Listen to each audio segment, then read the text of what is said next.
Hi guys! For today's video, I'll be flexing my motor na after 48 years.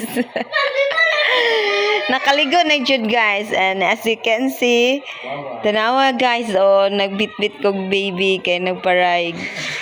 Dili mo sugot sa lain nga mga tao. So ako na jud nagkugos while nagwashing. Nalipay ko diri guys kay sponsored by the Amber family. Libre ra ni guys. So maanang balig 1 hour sad mi diri pasirit. Inya guys kay si baby di man jud mo dool ni Cassie. So ako na naghihatag ang host ni Cassie.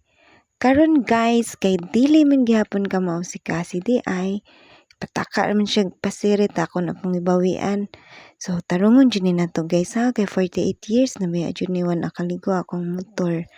So mao ni maabtan pa di ay kog 2 hours ani punog pasirit guys no para mahinlo jud ni. Thanks God, nisugot ra jud si Kailin nga maadto ni Cassie oy. So nakakonsentrate ra jud pasirit ani atong motor.